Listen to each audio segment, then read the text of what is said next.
Aksi buruh yang terjadi pada Rabu 22 Desember kemarin masih menjadi sorotan banyak pihak, di mana para buruh dinilai telah melakukan tindakan anarkisme dengan menduduki kantor Gubernur Banten.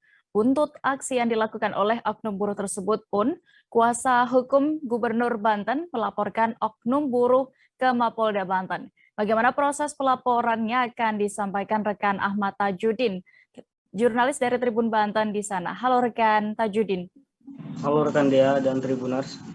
Rekan Tajudin, bisa Anda informasikan terlebih dahulu bagaimana untuk situasi kemarin di Mapolda Banten? Apa benar Gubernur Banten akhirnya melaporkan oknum buruh ke Mapolda Banten atas aksi unjuk rasa yang dilakukan beberapa waktu lalu? Baik rekan Dea dan Tribuners, perlu diketahui bahwa kemarin pada hari Jumat, tepatnya tanggal 24 Desember tahun 2021, di mana tim kuasa hukum Gubernur Banten bersama dengan para alim ulama, kemudian tokoh FPI dan beberapa tokoh agama Banten, mulai dari MUI, FSPP, dan beberapa tokoh pemuda yang ada di Banten, mereka mendatangi Mapolda Banten untuk melaporkan oknum buruh yang telah melakukan aksi unjuk rasa di pendopo Gubernur Banten, di mana aksi unjuk rasa yang dilakukan buruh ini dinilai telah melakukan anarkisme dengan memasuki kantor ruangan Gubernur Banten dan menduduki ruangan Gubernur.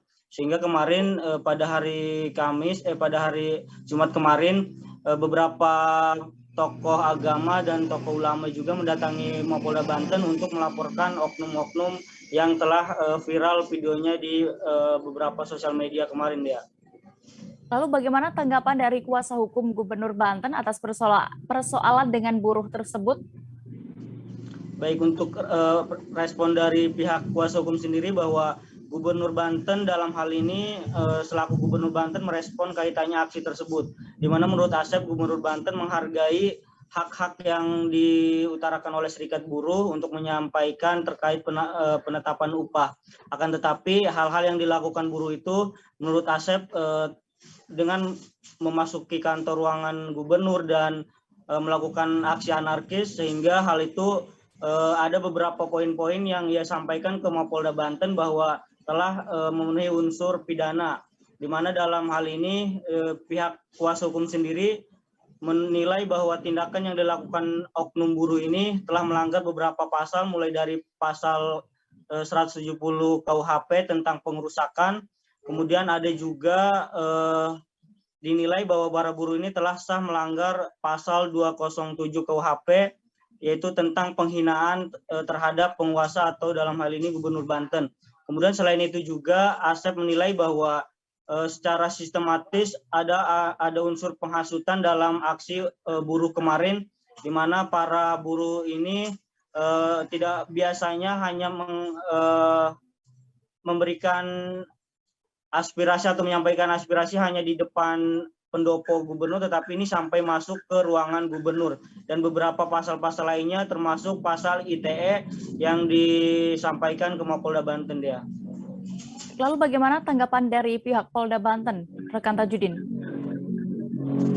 Baik, untuk dari tanggapan Polda Banten sendiri kemarin sudah mengkonfirmasi kepada Kabid Humas Polda Banten, di mana dari Polda Banten sendiri mengapresiasi atas kedatangan para tim kuasa hukum Gubernur Banten dan menerima dengan hangat kunjungan mereka. Dan terkait laporannya sendiri dari Kabid Humas Polda Banten mengatakan bahwa pihaknya akan serius konsen untuk bisa segera menindaklanjuti laporan polisi ini sesuai harapan yang disampaikan oleh para tokoh yang datang ke Mapolda Banten. Di mana menurut Cinto bahwa hal ini apapun yang disampaikan oleh para tokoh dan juga kuasa hukum Gubernur Banten, Polda Banten akan segera menindak segera untuk menyelidiki dari kasus buruh tersebut, Dea. Baik, terima kasih rekan Tajudin. Dan berikut Tribuners kami tampilkan hasil wawancara rekan Tajudin bersama Asep Abdullah Busro selaku Ketua Tim Kuasa Hukum Gubernur Banten. Selengkapnya.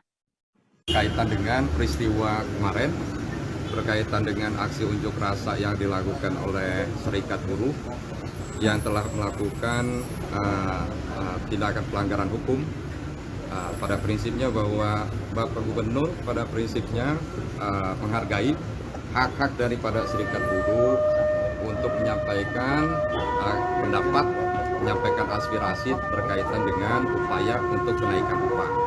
Tetapi hal ini juga tidak boleh dilakukan dengan cara-cara melanggar hukum.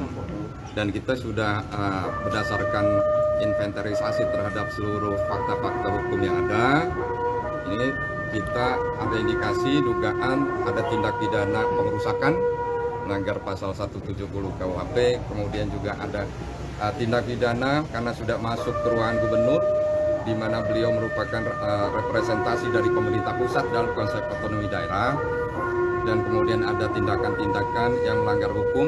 Ini sudah kemudian bentuk memenuhi delik tindak pidana penghinaan terhadap penguasa yang sah, melanggar pasal 207 KUHP, dan kelihatan juga gerakan massa ini juga digerakkan secara sistematis, dan kami lihat ada unsur juga tindak pidana penghasutan di pasal 160 KUHP.